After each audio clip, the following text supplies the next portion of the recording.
Hello everyone, Kit Kat Wombat here, and today I am actually going to announce basically a shift in the direction that my channel is going to be taking from now on. As you may know, I'm Kit Kat the Wombat, or Kit Kat Wombat here on YouTube, and most of my videos have centered around pin collecting and unboxing pin videos, and a few other Disney things here and there. I am still collecting pins, but not as much as I used to, and part of that is because of my passion for the environment and education and ecology, and so I wanted to shift my channel into more of a direction about the things that I'm more passionate about. I do want to make a video about specifically Disney merchandise and what steps that the Disney company is making towards trying to mitigate some of those issues.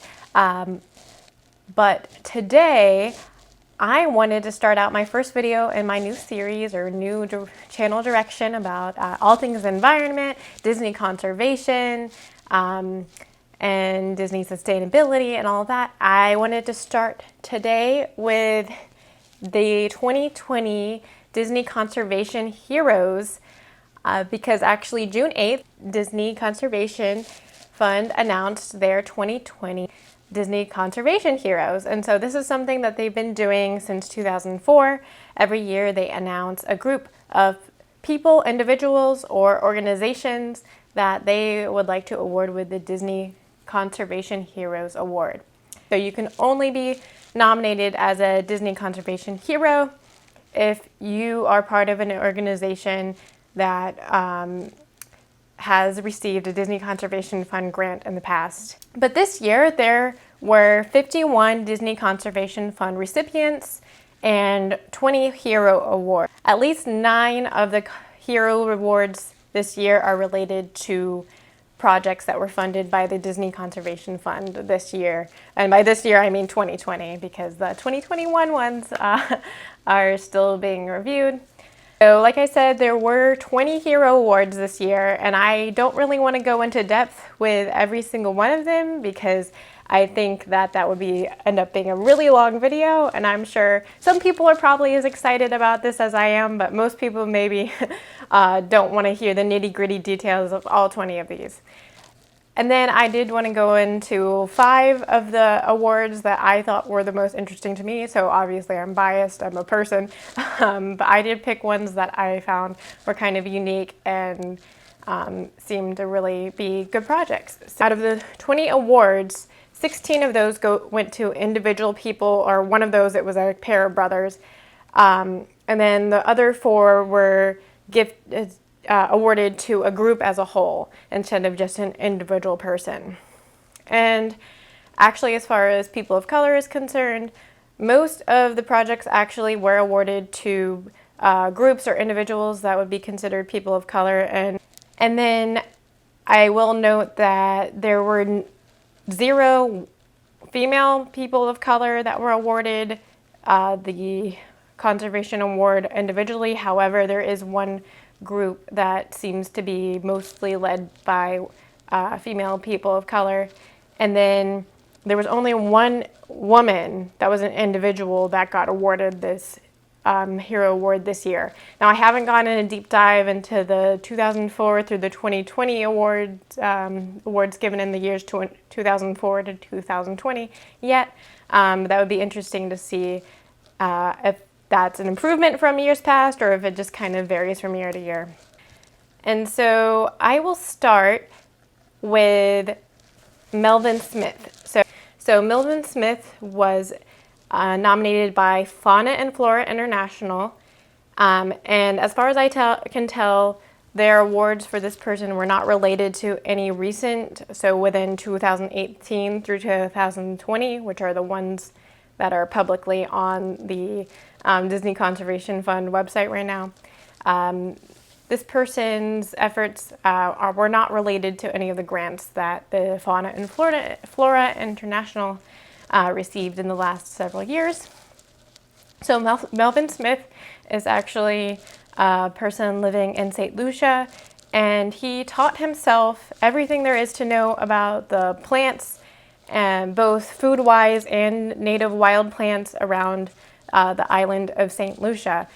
Was so interested in the flora and fauna around him that he explored so much and ended up actually identifying 400 new plant species that had previously been undocumented, and that's pretty cool. In addition to just being super knowledgeable about all these plants and finding new species and recording them, he also grew in his own nursery 800 plants into saplings to be planted onto the sandy beach coastline, which was experiencing a lot of erosion and degradation due to probably a lot of tourist travel and such. And in addition to these restoration efforts, he also found a whole bunch of these native endemic plants called pencil cedar trees, and he found them on a top of the mountain. And originally it was thought that these were like almost extinct, or they were, when he found them, they were almost extinct, and he actually cultivated and collected and cultivated those seeds and helped to like bring this endemic species back to life. And in addition to all of these individual efforts he's done, he's also spent years sharing his knowledge and expertise with locals and researchers and all sorts of different people. So the second person that I would like to talk about specifically is Maurice Wanjala. I'm not sure if I pronounced that correctly. I apologize if I mispronounced it. And they were nominated by the International Crane Foundation, and when I was looking back into the International Crane Foundation as it applies to the Disney Conservation Fund, they seem to actually get a lot of grants. They actually had in 2020 was their 7th year receiving a Disney Conservation Fund grant for the Siberian crane. But this award to Maurice is actually completely unrelated to the Siberian crane. He created a community-based organization for the protection of the Saiwa Swamp National Park in Kenya, and the International Crane Foundation was interested in this because that is the home of the gray-crowned crane. And Maurice was interested in this area because he really understood the importance of wetlands, and he wanted to educate others about the importance of wetlands.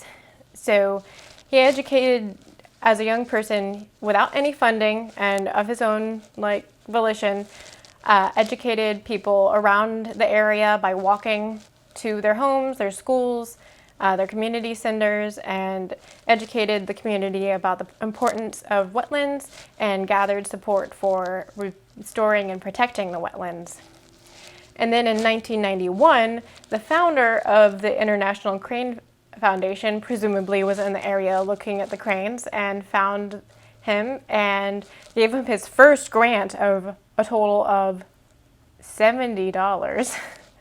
But this allowed him to buy a bike, and it allowed him to expand his range of where he was educating people, and he was able to also go and further into the swamp area and monitor the breeding gray-crowned crane species.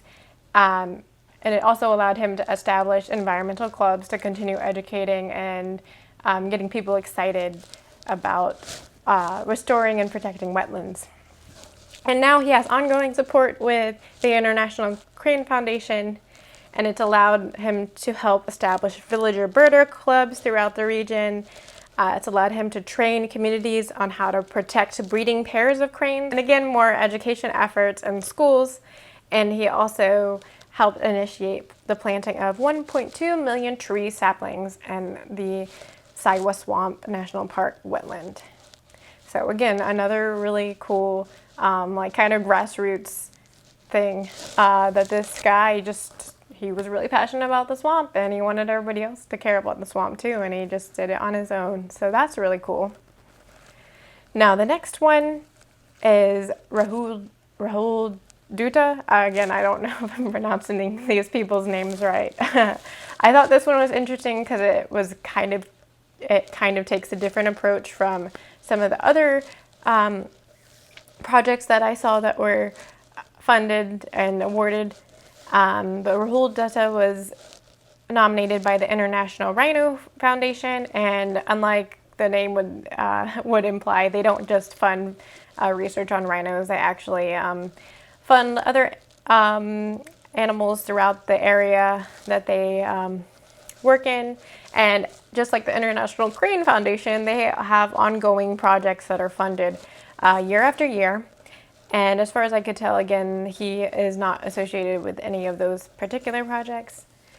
But he was actually originally a software programmer and decided that he didn't want to be a software programmer just for the sake of businesses or whatever. And he actually turned his knowledge and expertise towards conservation and developed software to use in wildlife trafficking and poaching crimes.